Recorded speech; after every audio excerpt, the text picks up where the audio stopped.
कुत्र आगताः अस्ति काष्ठा सर्वज्ञबीजं समाप्तमस्ति। कालेन अनवच्छेदात् इत्यपि समाप्तमस्ति। तस्य वाचकः प्रणवः।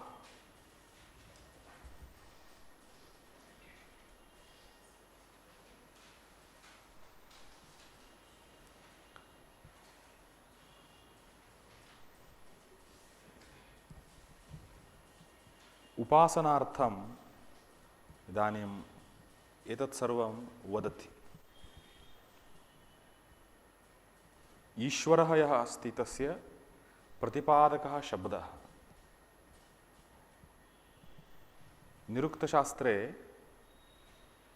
शब्देन संज्ञाकरणं लोके व्यवहारार्थम् इति वाक्यमस्ति। लोकव्यवहारार्थं शब्देन संज्ञा कृता अस्ति।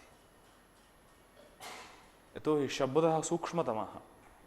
भूते पंचसु रूपस्पर्शादिषु सूक्ष्मतमः शब्दः। शब्देन अधिकः अर्थः वक्तुं शक्यः। तस्मात् शब्देन संज्ञाकरणं कृतमस्ति। वेदेपि कर्मसम्पत्तिर्मन्त्रो वेदे इत्यपि निरुक्तशास्त्रे अस्ति। मनुष्यवत् देवताभिधानं मनुष्यवत् देवताभिधानमपि शब्दः करोति। मनुष्यव्यवहारं यथा शब्दः साधयति तद्वत् देवताव्यवहारमपि साधयति। तेन शब्देन स्तुता देवता प्रसीदति इत्यर्थः। तस्मादेव इदानीम् ईश्वरवाचकः शब्दः कः इति चेत् उच्यते तस्य वाचकः प्रणवः इति।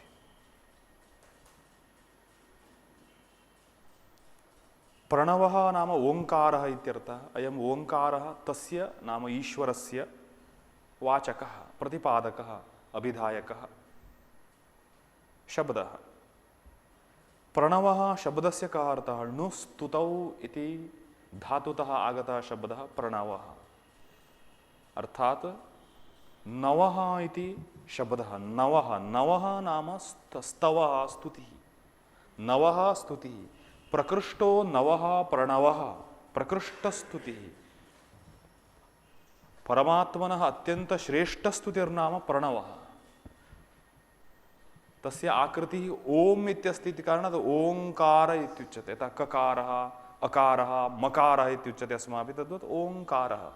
ओम इति आकारः तस्य, किन्तु तस्य प्रणवः इति अन्यः शब्दः एव अस्ति। प्रणवः। अनुकरणं कुर्मश्चेत् ओंकारः। अनुकरणं विना वाचकं गृह्णीमश्चेत् सः प्रणवः। अनुकरणेन उपासना क्रियते। अत्र केवल शब्देन नास्ति।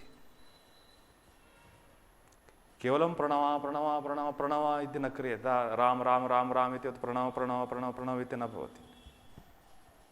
ओंकारः ओम इत्यनुकरणमेव कर्तव्यं भवति। यतो हि ओंकारः अन्य जप जप जपतः विलक्षणः। ईश्वरस्य वाचकः ओंकारः इत्युक्तवान्। एतत् श्रुतिस्मृतिषु प्रसिद्धमेव अस्ति। तस्य वाचकः प्रणवः। ईश्वरवाचकः शब्दः ओंकारः। भाष्ये किम् अस्ति पश्यामः। वाच्यः ईश्वरः प्रणवस्य। प्रणवस्य वाच्यः ईश्वरः। प्रणवेन प्रतिपाद्यः ईश्वरः। प्रणवेन बोध्यः ईश्वरः। किम् अस्य संकेतकृतं वाच्यवाचकत्वम् अथ प्रदीपप्रकाशवदवस्थितम् इति। अत्र वाच्यवाचकत्वं संकेतकृतं वा, संकेतस्तु भवद्भिर्ज्ञायते एव। वाच्यवाचकत्वम् अर्थात् सम्बन्धः। ईश्वरः वाच्यः, प्रणवः वाचकः इति कृत्वा तयोर्मध्ये वाच्यवाचकभावसम्बन्धः। अयं वाच्यवाचकभावसम्बन्धः संकेतकृतः अस्ति वा अथवा प्रदीपप्रकाशवदवस्थितम् इति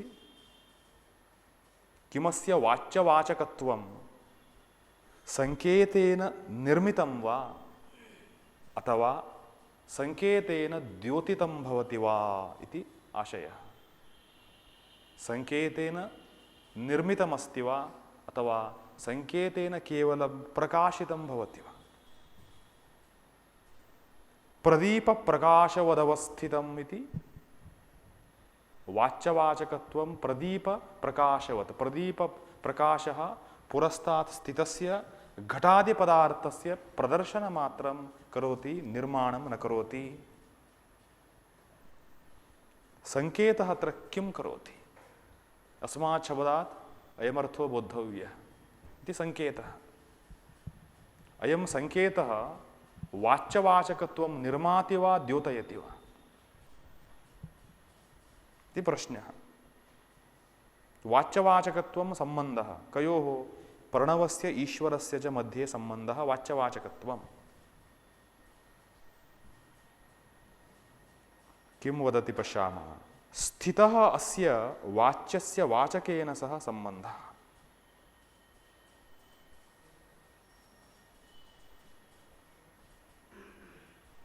वाच्यस्य वाचकस्य च सम्बन्धः स्थितः एव। मीमांसाशास्त्रे नित्याः शब्दार्थसम्बन्धाः इत्यस्ति। प्रलयकालेऽपि शब्दार्थसम्बन्धः तिष्ठति इत्युच्यते। यतोहि तेषां मते वेदः नित्यः, वैदिकशब्दाः नित्याः। तस्मात् कारणादेव शब्दस्य शब्दार्थस्य च सम्बन्धोऽपि नित्यः इति अङ्गीक्रियते। नित्याः शब्दार्थसम्बन्धाः तो वाक्यपदीयेऽप्यस्ति नित्यः शब्दार्थसम्बन्धः इति। तेषां मते शब्दः नित्यः अस्ति। नित्यः शब्दः इति कारणात् सम्बन्धोऽपि नित्यः इति अङ्गीक्रियते। नित्ये शब्दार्थसम्बन्धे इत्यस्ति खलु। शब्दश्च अर्थश्च तयोः सम्बन्धश्च शब्दार्थसम्बन्धम् इति विग्रहः तत्र एकशेषसमासः कृतः। शब्दः अर्थः तयोः सम्बन्धः इति त्रयः अंशापि नित्यत्वेन अङ्गीकृताः सन्ति। अतः कथयति भाष्यकारः वाच्यस्य अर्थात् ईश्वरस्य वाचकेन सह प्रणवेन साकं प्रणवेन सह सम्बन्धः स्थित एव अस्ति। अयं निर्मितः नास्ति, स्वाभाविकः। स्वाभाविकः अयं सम्बन्धः इत्यभिप्रायः। तर्हि संकेतः किं करोति? संकेतस्तु ईश्वरस्य स्थितमेव अर्थम् अभिनयति। संकेतः अस्मात् शब्दात् अयमर्थो बोद्धव्यः इति संकेतः किं करोति? सः ईश्वरस्य स्थितमेव अर्थम् अभिनयति। स्थितमेव सम्बन्धम्। अर्थः नाम अत्र विषयः नाम सम्बन्धः। अर्थः नाम यत्किञ्चित् मैटर्, अत्र तत् किम्? अत्र सम्बन्धः। तर्हि प्रणवस्य ईश्वरस्य च मध्ये यः सम्बन्धः अस्ति, सः सम्बन्धः आल्रेडि स्थितः, सः सम्बन्धः स्वाभाविकः अस्ति। तं केवलम् अभिनयति नाम केवलं दर्शयति। अभिनयति, दर्शयति, द्योतयति। अभिनयः इत्युच्यते खलु लोके। नाटकाद्यभिनयेषु किं करोति? केवलं रामादिजनं सः दर्शयति खलु। दर्शनमात्रं, निर्माणं नास्ति तत्र। रामस्य सृष्टिर्नास्ति, रामं सः दर्शयति, एवमेवम् अनुकरणं कृत्वा दर्शयति। तस्य अनुकरणस्यैव नाम अभिनयः इति। अभिनयति नाम द्योतयति, दर्शयति इत्यर्थः। सम्बन्धः अस्ति, तं सम्बन्धं प्रदर्शयति। यथा लोके पदार्थाः सन्ति एव, तान् सूर्यः दर्शयति, सूर्यः निर्माणं न करोति। एवमेव अत्र स्थितमेव अर्थम् अभिनयति। संकेतः स्थितमेव सम्बन्धं दर्शयति। संकेतज्ञाने सति तर्हि किं भवति? पदपदार्थयोः सम्बन्धः ज्ञातो भवति।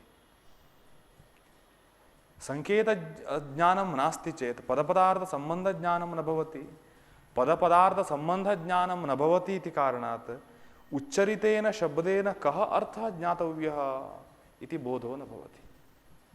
यथा वयं चीन देशं गच्छामश्चेत् क्लिं क्लैं क्लिं क्लिं क्लैं इति सः पृच्छति,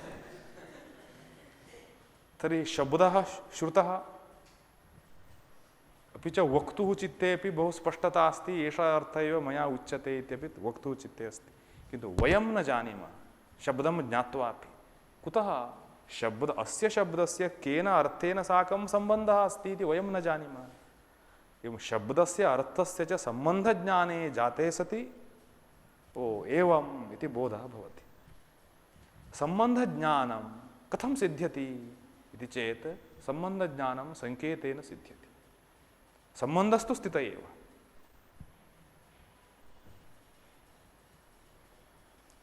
संकेतज्ञानं कथं जायते इत्यादि विषय अत्र न स्पृष्टः, तत् साहित्यादि अन्यान्यशास्त्रे निरूपितमस्ति। अनादिवृद्ध व्यवहारः इत्यादिकम् अस्ति। वृद्धव्यवहारेण कदाचित् सादृश्येन आप्तोपदेशेन अन्यान्यरीत्या अस्ति। कोशतः व्याकरणबलात् अन्यान्यरीत्या शब्दार्थसम्बन्धज्ञानं भवति।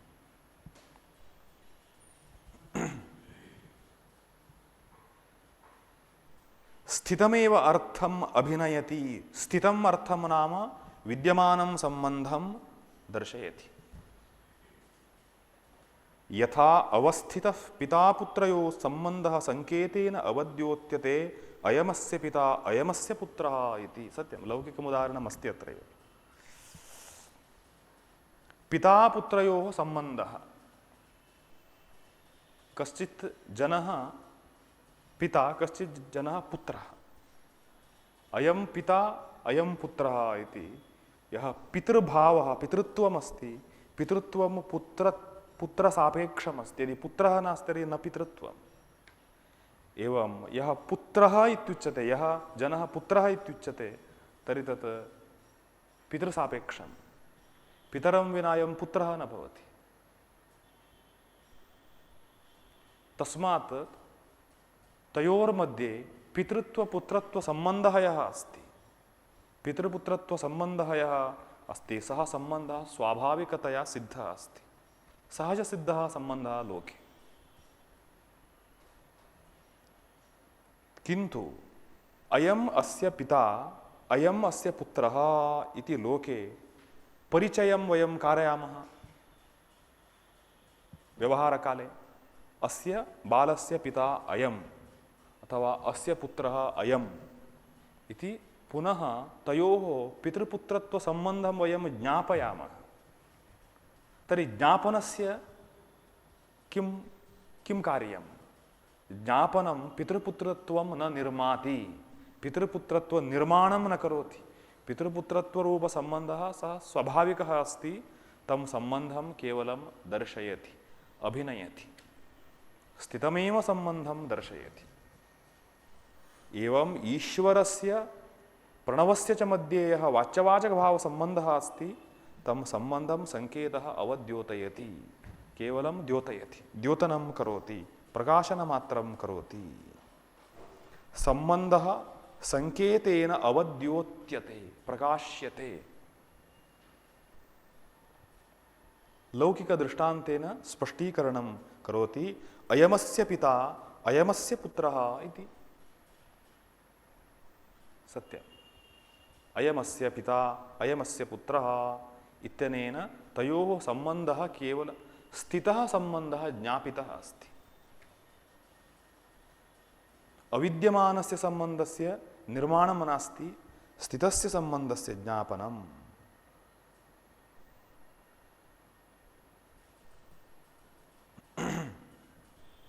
इदानीं वदति सर्गान्तरेषु अपि वाच्यवाचक सर्गान्तरेषु अपि वाच्यवाचक शक्त्यपेक्षः तथैव संकेतः क्रियते।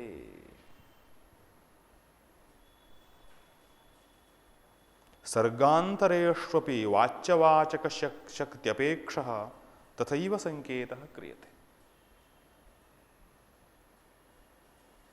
सर्गान्तरेषु नाम अन्य कल्पे सर्गः अन्यकल्पः।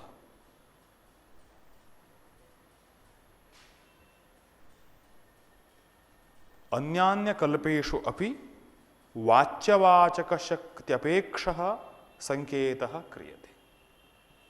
वाच्यवाचकरूपशक्त्यपेक्षया एव संकेतः क्रियते, अपि च तथैव संकेतः क्रियते, अन्यरीत्या न क्रियते। यथा सम्प्रति घटः इति शब्दोच्चारेण कश्चिदर्थः उच्यते, पट इति शब्दोच्चारेण अन्यः अर्थः उच्यते।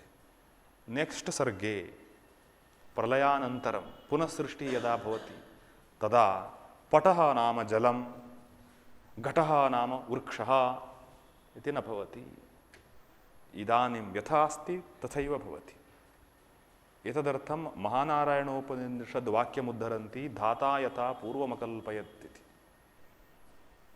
सूर्याचन्द्रमसौ धाता यथा पूर्वमकल्पयत् इति तत्र वाक्यमस्ति। पूर्वस्मिन् सर्गे यथा आसीत् तथैव पुनः करोति। अत्रापि तथा एव भवति। सर्वेषु कल्पेषु प्रणवः एव ईश्वरवाचकः इत्यभिप्रायः। प्रणवः एव ईश्वरवाचकः। सर्गान्तरेषु अपि वाच्यवाचकशक्त्यपेक्षः संकेतः क्रियते संप्रतिपत्ति नित्यतया नित्यशब्दार्थसम्बन्धः इति आगमिनः प्रतिजानते। संप्रतिपत्तिः नाम समानव्यवहारः। यथा पूर्विकाः व्यवहृतवन्तः तथा अस्माभिरपि व्यवहारः इदानीं क्रियते। तो हि सास्नादिमत्पिण्डं दृष्ट्वा गौः इति व्यवहारः कृतः। कम्बुग्रीवादिपदार्थं दृष्ट्वा अस्माभिः घटः इति व्यवहारः कृतः। पूर्विकैरपि इत्थमेव व्यवहारः कृतः आसीत्। तत् समानव्यवहारः अस्माभिरपि क्रियते। समानव्यवहारः एव संप्रतिपत्तिः इति उच्यते। अत्र सदृशौ व्यवहारः यथा पूर्विकैः कृतः तथा अस्माभिरपि इदानीं क्रियमाणः अस्ति। अयं सदृशौ व्यवहारः। जलम् इति शब्दः पूर्विकैः वृक्षः इत्यर्थेन प्रयुक्तः। जलं जलमेव आसीत्, वृक्षः वृक्ष एव आसीत्। सदृशौ व्यवहारः अयम् अनादिकालात् प्रवर्तते। संप्रतिपत्तेः सदृशसमानव्यवहारस्य नित्यत्वात्, शाश्वतिकत्वात्, शाश्वतरूपेण इत्थमेव व्यवहारः अस्ति इति कारणात् नित्यः शब्दार्थसम्बन्धः इति शास्त्रज्ञाः कथयन्ति। शब्दार्थानां सम्बन्धः अपि नित्यः आगमिनः प्रतिजानते। आगमिनः एवम् आलोचयन्ति, एवं जानन्ति, एवम् अङ्गीकारं कुर्वन्ति। आगमिनः नाम शास्त्रज्ञाः।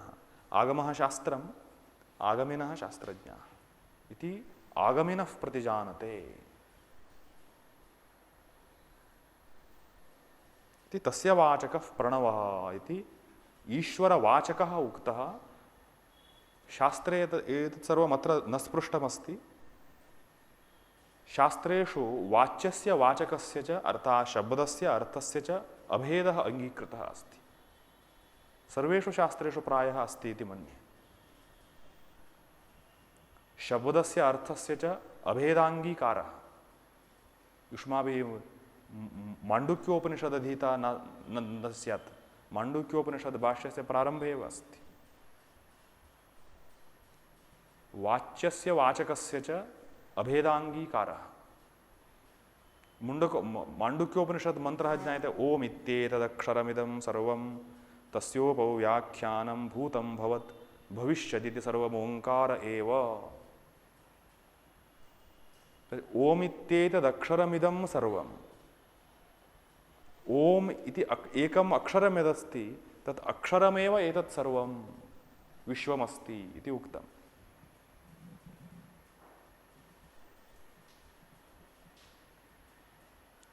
तस्योपव्याख्यानं भूतं भवत् भविष्यदिति सर्वम् ओंकार एव तस्मात् एवं कथयति ओम इति यत् अक्षरमस्ति एतद् ओम इति अक्षरमेव जगत्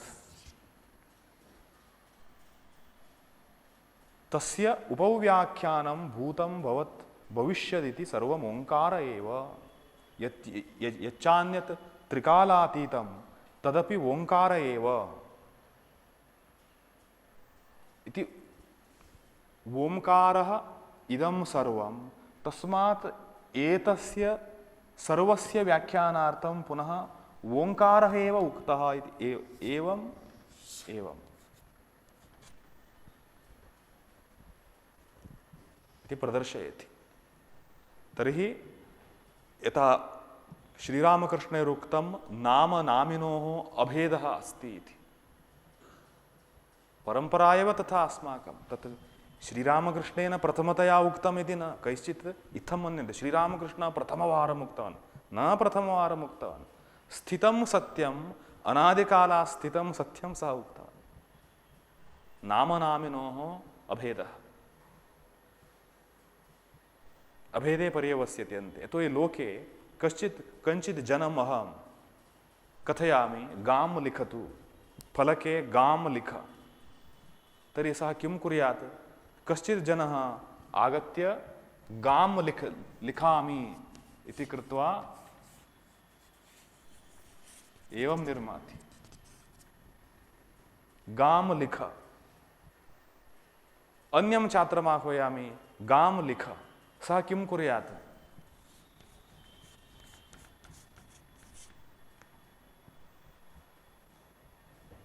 किं समीचीनं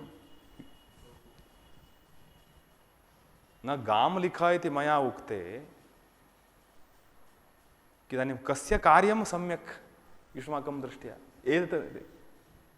तत् सम्यक् भवतः दृष्ट्या एतत् कुतः न सम्यक्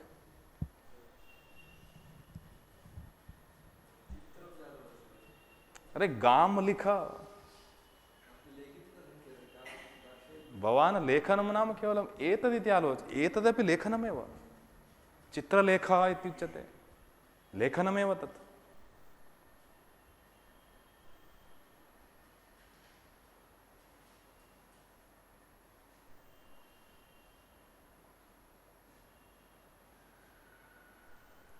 अतः गां जानाति किम् इति प्रश्ने कृते सति गां जानामि इति कश्चित् कथयन् शासनादिवत् पिण्डं जानामि इत्यालोचयति वैयाकरण वंशीयः चेत् जानामि गमेर् डौ इति डो प्रत्ययेन निष्पन्नं शब्दं जानामि इत्यपि ब्रूयात् न दोषः गां जानामि तर्हि गौः इत्युक्ते सति अर्थपरकतया शब्दपरकतया च भावना आगच्छति मनसि कुतः न आगच्छति एव एतेनैव ज्ञायते नाम नामिनोः अभेदः अस्ति उभयतापि भावना संभवति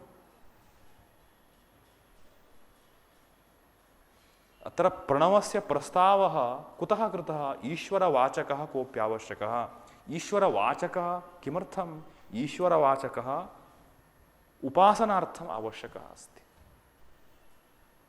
तदर्थं प्रणवस्य प्रस्तावः सूत्रे आगतः प्रणवोपासनां विना ईश्वरः तथा न प्रसीदति इत्यर्थः प्रणवस्य तु महात्म्यं बहुवर्णितमस्ति अस्माकं परम्परायां तत् उद्गीतम् इत्यपि उच्यते सामनि शाङ्करभाष्ये अस्ति छान्दोग्योपनिषत् शाङ्करभाष्ये अस्ति ओंकारेण ईश्वरः शीघ्रं प्रसीदति प्रसन्नो भवति कथम् इति चेत् प्रियनामग्रहणे इव लोकः प्रियनामग्रहणं क्रियते चेत् लोकः यथा शीघ्रं सन्तुष्टो भवति तथा कस्यचित् जनस्य किमपि प्रियं नाम भवति तस्य मात्रा पित्रा च नामकरणं किमपि भिन्नं कृतमस्ति कस्यचित् नामधेयं किमपि प्रसेनजित् एवं किमपि नामधेयमस्ति सः आलोचयति प्रसेनजित् तु सम्यक् नास्ति तर्हि किमपि कालु एवं किमपि न तत् बहु सम्यक् अस्ति इति आलोचयति सः। हास्यकारकमस्ति, एतद् मनोरञ्जकमस्ति, एवं तस्य आलोचना भिन्ना अस्ति। तस्मात् सः कालु नाम ग्रहणम् इच्छति। तस्य फ्रेण्ड् यदि कालु इति आह्वयन्ति तर्हि तस्य कृते आनन्दः। एवं कथं एवं कथं केचित् जनाः इत्थं सन्ति, किमपि भिन्नं नाम कल्पयित्वा तत् नामोच्चारे कृते महान् आनन्दः। सम्यक् सम्यक् त्वया उक्तम्। एवमेव प्रियनामग्रहणं क्रियते चेत् जनः यथा शीघ्रं सन्तुष्टो भवति, तथा प्रणवोच्चारः क्रियते चेत् ईश्वरः शीघ्रं सन्तुष्टो भवति इति शाङ्करभाष्ये अस्ति। प्रणवस्य तथा। अपि च प्रणवः साक्षात् ईश्वरः इति माण्डूक्योपनिषदि उक्तम्। ओम् इत्येतदक्षरमिदं सर्वम्। अयमात्मा ब्रह्म सोऽयमात्मा चतुष्पात् इत्युक्तम्।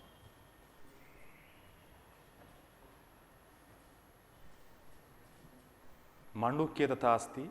ओंकारस्य सम्यक् ज्ञानम् आवश्यकं चेत् माण्डूक्योपनिषदेव। माण्डूक्योपनिषदि पूर्णतया अस्ति ओंकार एव। ओंकारस्यैव विवरणं माण्डूक्ये।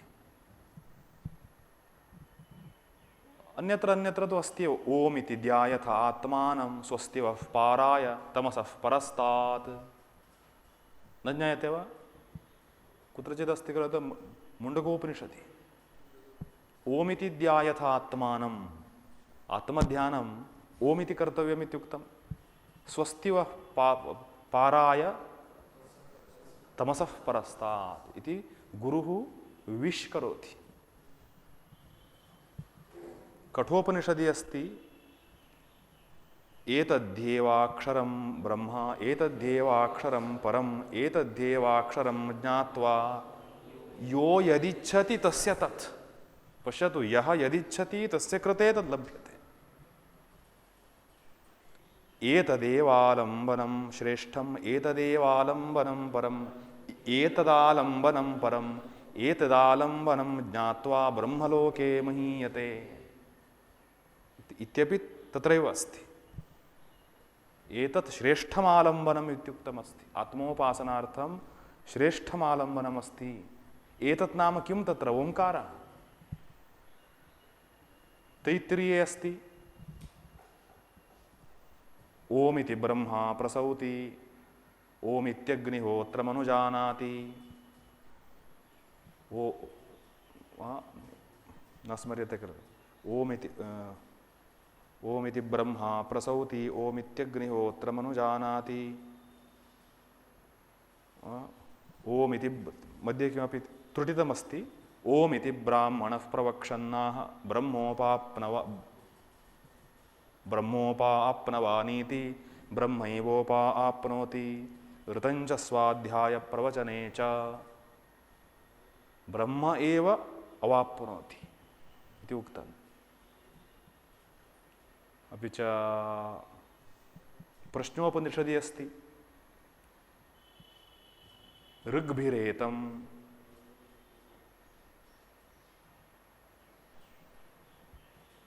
यजुर्भिरन्तरिक्षं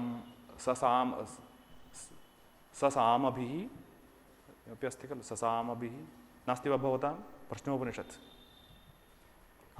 ससामभिर्यत् कवयो वेदयन्ते तमोङ्कारेणैवायतनेनान्वेति विद्वान्। ऋग्वेदेन यजुर्वेदे विदितेन साम्ना च ज्ञानिनः यत् प्राप्नुवन्ति तत् केवलम् ओङ्कारेण प्राप्नोति कश्चित् इति उक्तम्। इति ओङ्कारस्य माहात्म्यं श्रुतिस्मृतिषु बहु प्रसिद्धमस्ति। तस्मात् ओङ्कारः वाचकः अस्ति। तस्य वाचकः प्रणवः। तर्हि अन्यनाम्नां का गतिः इति अन्यनाम्नां निषेधस्तु न कृतः अत्र सूत्रकारेण। निषेधः नास्ति। प्रणवः अयं किमुच्यते माडेल् अस्ति। तद्रीत्या अन्यान्यनामग्रहणमपि सम्भवति। सद्गुरुणा प्रदत्तं यत्किञ्चित् नाम अस्तु तत् फलप्रदं भवति। सद्गुरुणा अप्रदत्तम् ओङ्कारः अस्तु वेदः अस्तु यत्किञ्चिदस्तु सः मोक्षफलप्रदो न भवति।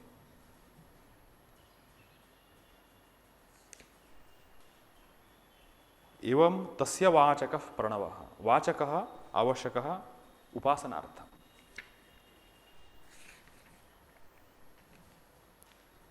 इतः परं किं वदति पश्यामः। ओ विज्ञातवाच्यवाचकत्वस्य योगिनः, यः योगी विज्ञातवाच्यवाचकत्वः अर्थात् वाच्यस्य वाचकस्य च सम्बन्धं यः ज्ञातवान् योगी सः, अर्थात् एषः प्रणवः ईश्वरवाचकः, प्रणवजपेन ईश्वरः प्रसीदति इत्येवं यः योगी जानाति तदा सः किं करोति, ओंकार जपमारभते। ओंकार जपः तर्हि कथं कर्तव्यः इति दर्शयति। अत्र जपस्य पद्धतिः उच्यते, जपस्य रीतिः उच्यते।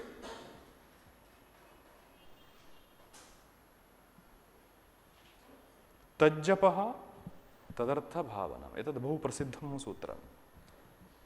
बहवः पंडिताः एतत् सूत्रं गृह्णन्ति। तस्य वाचकः प्रणवः तज्जपस्तदर्थभावनम्। एतत् बहु सम्यक् अस्ति, एतत् कुत्रापि खण्डयितुं न शक्यते। तज्जपस्तदर्थभावनम्,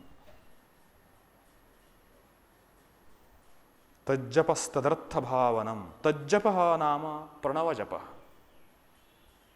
प्रणवजपः तदर्थभावनम्, प्रणवार्थस्य भावनम्, प्रणवार्थस्यैव अनुसन्धानम्, भावनम् अनुसन्धानम्। अत्र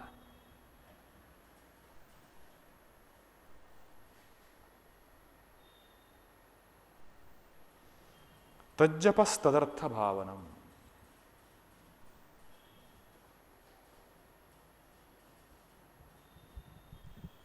प्रणवस्य जपः, तज्जपः नाम तस्य जपः, तस्य जपः नाम का अर्थः, प्रणवस्य जपः। प्रणवाभिधेयस्य च ईश्वरस्य भावनम्।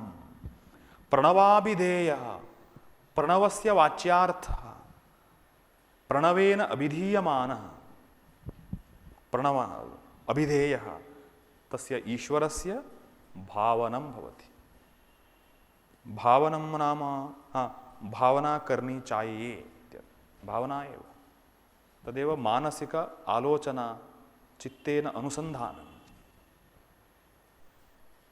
तज्जपस्तदर्थभावनम्।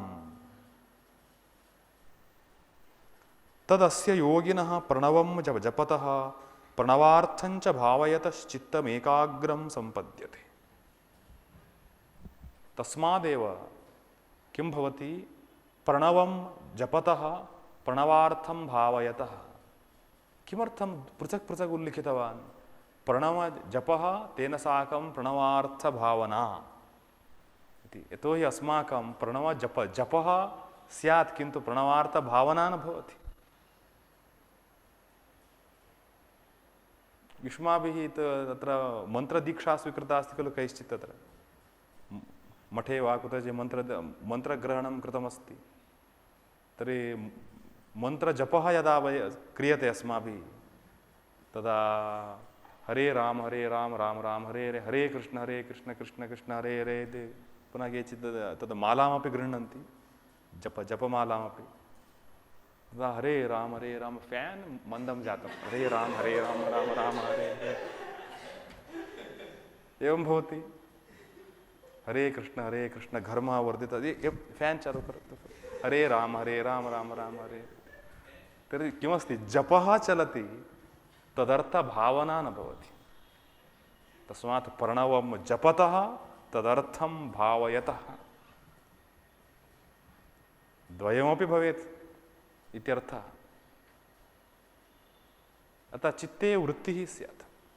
चित्ते वृत्तिर्न भवति चेत् किमपि न भवति। चित्ते सम्यक् वृत्तिः उत्पद्येत। चित्तस्य सारं नाम किं, वृत्तिः। अनुभवस्य सारं नाम वृत्तिरेव खलु, अन्यत् किमपि नास्ति। वयम् अन्नं खादामश्चेत् अन्नम् अत्र आत्मस्पर्शं न करोति। एतत् अहं पूर्वस्मिन् वर्गे उक्तवान् खलु प्रायः। अन्नं वयं खादामश्चेत् तत्र आत्मना अन्नस्य च स्पर्शो न भवति, कथं भवति तत्? सावयवम् अन्नं निरवयवेन आत्मना साकं सम्बन्धं न प्राप्नोति। विषया सर्वे इत्थमेव। गानं शृण्मश्चेत् गानम् आत्मसम्बन्धं न प्राप्नोति। तर्हि अत्र किं भवति? वृत्तिर्जायते, पुरुषः तिष्ठति, पुरुषस्य बुद्धिः अस्ति, अत्र मुखमस्ति इति आलोचयामः। अस्मिन् मुखे वयं रसगोलकं स्थापयामः। भोजनकाले रसगोलकं स्थापितं, मधुरमस्ति इति अनुभूयते। तर्हि अत्र वस्तुतः किं भवति? रसगोलकम् अत्र प्राप्तं, तदा रसनेन्द्रियं यदस्ति तस्य कनेक्षन् बुद्धि मध्ये अस्ति। तस्मात् किं भवति? माधुर्यवृत्तिरत्र भवति। माधुर्यगुणवृत्तिः अंतःकरणे संभवति। तदा अभिमानकारणादेव अयं पुरुषः ओ माधुर्यम् एतत् सम्यक् सम्यक् सम्यक् इति अनुभवति। तर्हि अस्माभिः भुक्तं रसगोलकं यदस्ति, वैट् गोलकं यदस्ति, बाल् अस्ति, तत्रत्यं टेस्ट् इत्यादिकं यत् तद् अत्र न गच्छति, अत्र पैप् नास्ति गन्तुं। तर्हि कुत्र गच्छति? तत्सर्वं फळ् थळ् उदरं गच्छति, रसः अपि गच्छति, घनपदार्थः अपि गच्छति। हे रसः अत्र न गच्छति। तर्हि कः भोक्ता? देहः भोक्ता। माधुर्यस्य भोक्ता कः? रसनेन्द्रियम्। माधुर्यस्य यत् संवेदनमस्ति तत् इन्द्रियकार्यम्।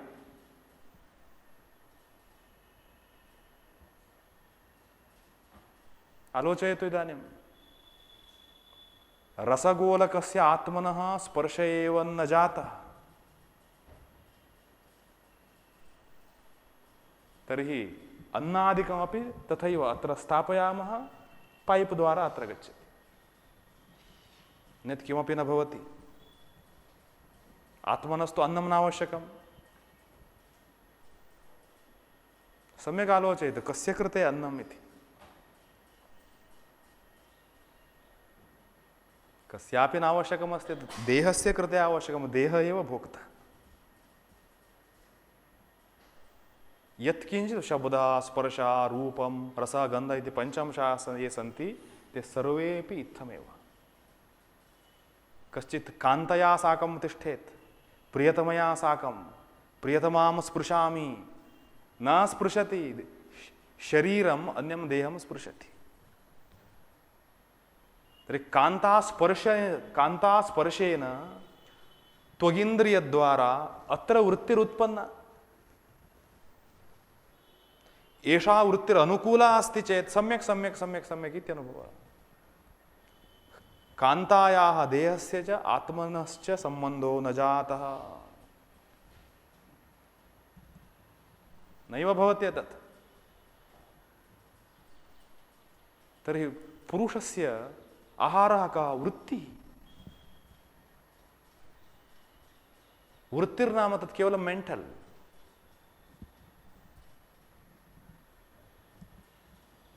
कथमस्ति अस्माकं सैन्स्? तत् मेण्टल् अस्ति, वृत्तिमात्रम् अनुभवति सः।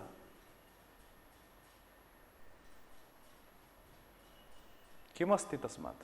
तस्मात् वृत्तिः सम्यक् करणीया, वृत्तिः सम्यक् सम्पादनीया।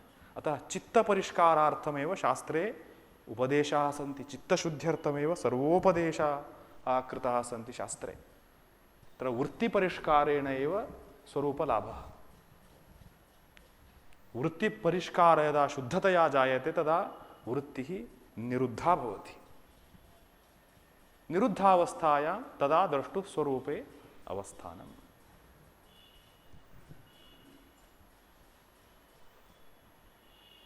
अन्यत् किमपि न भवति अत्र।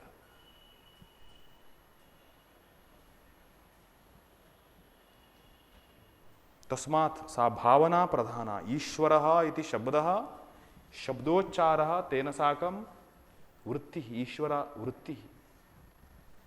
अस्माकं पुरुषः पराधीनः, परतन्त्रः सः, तस्य कृते स्वरूपानन्दस्तु न लभ्यते इदानीम् अज्ञानावरणादेव। तर्हि कः आनन्दः लभ्यते?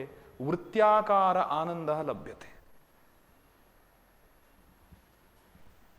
वृत्त्याकार आनन्दः।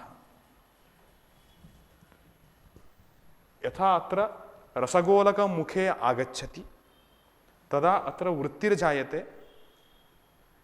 एवं रसगोलकं वृत्त्यात्मना परिवर्त्य, रसगोलकं यदस्ति तत् वृत्त्याकारेण परिवर्तितं कृत्वा सः अनुभवति। वृत्त्याकारेण परिवर्तनं यदि नास्ति तर्हि न अनुभवति। तर्हि किमस्ति? विषयः पुरस्ताद् आवश्यकः। विषयः पुरस्ताद् अस्ति चेत् तस्य वृत्तिम् अन्तःकरणे स्वीकृत्य सः अनुभवति, अन्यत् किमपि नास्ति।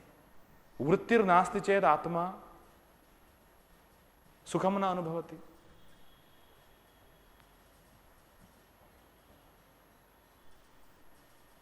तर्हि एतत् सुखमपि कीदृशं? वैषयिकं सुखं, विषयाकारेण निष्पन्नं सुखं। सुखमेतत् कथं जातं? कथं जातम् इति चेत् यः आत्मप्रकाशः अस्ति, आत्मप्रकाशेन एषा वृत्तिः द्योतिता भवति। यथा दण्डदीपेन आसनं द्योतितं भवति, किन्तु स्वप्रकाश एव अत्र विषयेऽप्यस्ति इति आत्मा न जानाति। स्वप्रकाशः वृत्तौ आगतः, तस्य चेतना इत्युच्यते। चेतना धृतिः इति क्षेत्रं समासेन सविकारमुदाहृतम् इत्युक्तमस्ति खलु। तर्हि अत्र चित्तवृत्तौ आत्मप्रकाशः अस्ति इति कारणादेव चित्तवृत्तिः द्योतिता भवति, अन्यथा अन्धकारे तिष्ठति। प्रकाशः तत्र कः? आत्मप्रकाशः। प्रकाशः नाम अयं लैट् प्रकाशः नास्ति, सः ज्ञानात्मकप्रकाशः। तर्हि ज्ञानात्मकप्रकाशेन द्योतितां चित्तवृत्तिम् अयम् अनुभवति, किन्तु मत्प्रकाशेन एव सा द्योतिता। मत्प्रकाशः सुमधुरः अस्ति, तम् अहं वृत्त्याकारेण प्राप्नोमि इति रहस्यं न जानाति आत्मा। मम स्वरूपम् आनन्दः यः अस्ति सः आनन्दः एव अत्र वृत्त्याकारेण तिष्ठति, तमानन्दम् अहम् अनुभवामि इति रहस्यं न जानाति। एतदेव कष्टम्। स्वप्रकाशमेव तत्र प्राप्नोति सः। स्वप्रकाशः आनन्दरूपी, स्वप्रकाशः सः एवं सूर्यातपः एव उष्णः नास्ति सः। सूर्यातपश्चेत् उष्णः। आत्मप्रकाशः नाम आनन्दः सः। आनन्दस्य किञ्चित् स्मेल् आगच्छति वृत्त्याकारेण, तद्दृष्ट्वा बहु सम्यक् बहु सम्यक् बहु सम्यक् इति सः पश्यति। तदेव अहं प्रायः पूर्वस्मिन् वर्गे उक्तवान्। समुद्रः अस्ति एवम्, अत्र समुद्रतीरे शिलाः सन्ति। वायुकारणात् किं जातमस्ति? अत्र समुद्रतः वायु अत्र गत्वा एतत् शिलाभागं शीतलं कृतवान् अस्ति वायुः। तेन किं जातमस्ति? सागरः मन्यते शिला बहु कूल् अस्ति, तस्मात् मम सम्यक् इदानीं शैत्यमागच्छति इति मन्यते। शिलायाः यत् शैत्यं तत् स्वप्रभावात् इति न जानाति। स्वकीय आर्द्रता गुणः एव तत्र अस्ति, तस्मात् सः शीतलः इति न जानाति। एवं विषयः वृत्त्याकारं यदा चित्ते प्राप्नोति तदा तां वृत्तिं प्रकाशेन द्योतयति आत्मा। स्वप्रकाशः आनन्दात्मकः, तस्मात् सा वृत्तिः टेस्टी भवति। अन्यथा तत्र किं टेस्ट् अस्ति? टेस्ट् एव नास्ति। स्वप्रकाश एव टेस्ट्। तर्हि विषयः वृत्त्याकारं प्राप्नुयात्, वृत्त्याकारेण स्थितः विषयः आत्मप्रकाशेन द्योतितो भवेत्, तदा अयं वृत्त्याकारः विषयः स्वीट् भवति, तम अनुभवति पुरुषः।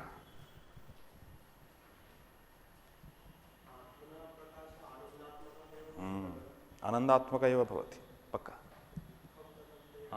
कथं दुःखं, तर्हि सुखमेव स्यात्, यत्किञ्चित् आगच्छति चेत् सुखमेव स्यात्, न भवति तत्।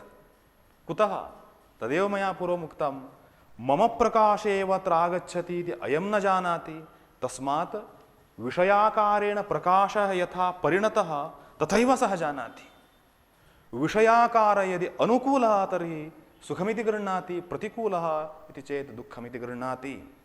अतएव सुखदुःखयोः परिवर्तनमपि जायते खलु। इदानीं फ्यान् आवश्यकमित्युच्यते, तर्हि फ्यान् भ्रमणं नाम सर्वदा न सुखं सर्वदा न दुःखं। तर्हि किमुक्तं मया?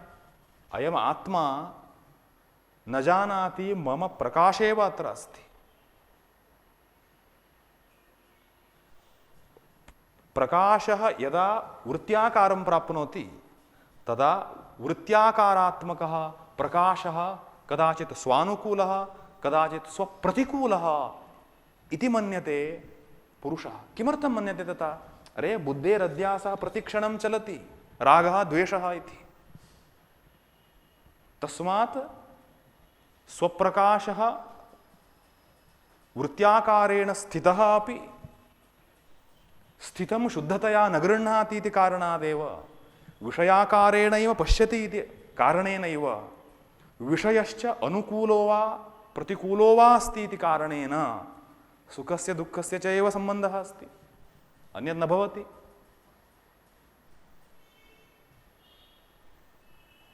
अत्र समस्तं शास्त्ररहस्यमेव मया वर्णितम्।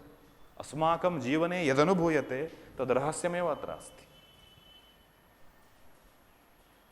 किमर्थम् एतत् सर्वं मया उक्तं? तज्जपस्तदर्थभावनम्। यथा तत् सेन्स् पूर्वकं क्रियते तदा दृढावृत्तिर्भवति, सेन्स् विना क्रियते चेत् दृढावृत्तिर्न भवति। तस्मात् यदेव करोति श्रद्धया विद्यया संविदा उपनिषदा तदेव वीर्यवत्तरं भवति इति छान्दोग्ये उक्तं। तथा श्रद्धापूर्वकं क्रियते चेत् सत्कारासेवितो दृढभूमिः इति उक्तवान् खलु पूर्वं। सत्कारपूर्वकं क्रियते चेत् दृढचित्तवृत्तिर्भवति। तस्मात् समीचीनचित्तवृत्तेरभ्यासार्थमेव यत्नः कर्तव्यः जीवने। अत एव सत्सङ्गः उक्तः। सत्सङ्गे समीचीनचित्तवृत्तिस्तिष्ठति येन पुरुषः उन्नतिं प्राप्नोति।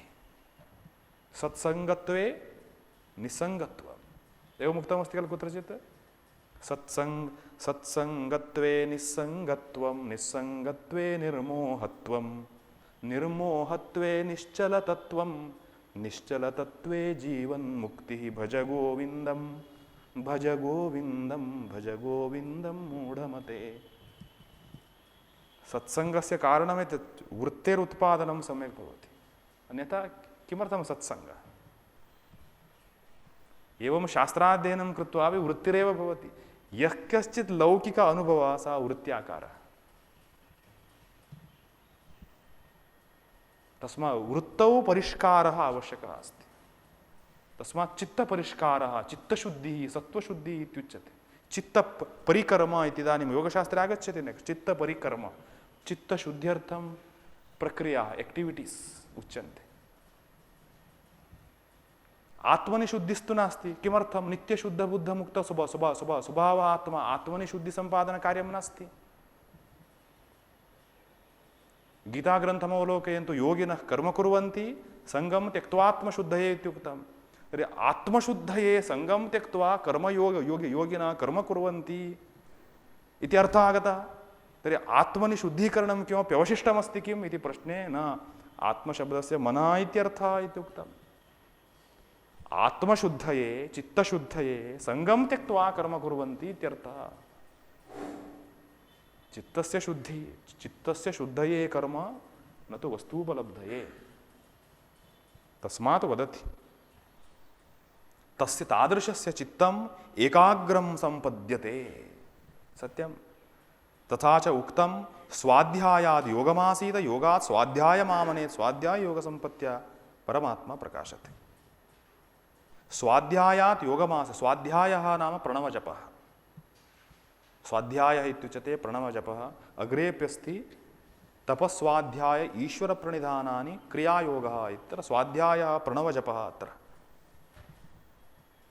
स्वाध्यायात् योगमासीत, स्वाध्याय पूर्वकमेव योगम अनुतिष्ठेत, योगात् स्वाध्यायमामनेत् योगपूर्वकं स्वाध्यायं कुर्यात्, चित्तैकाग्रता पूर्वकं स्वाध्यायम् अभ्यसेत्, ओंकाराभ्यासं कुर्यात्। एवं स्वाध्याय योग संपत्त्या, स्वाध्यायः योगः तयोः सम्यक् संपत्ति संपन्नता साफल्यं यदा भवति तदा एव परमात्मा प्रकाशते। परमात्मा प्रकाशते नाम आत्मनः परमस्वरूपं प्रकाशितं भवति।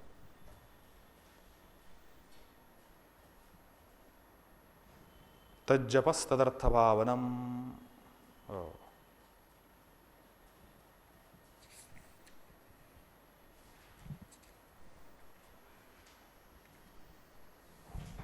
अस्तु।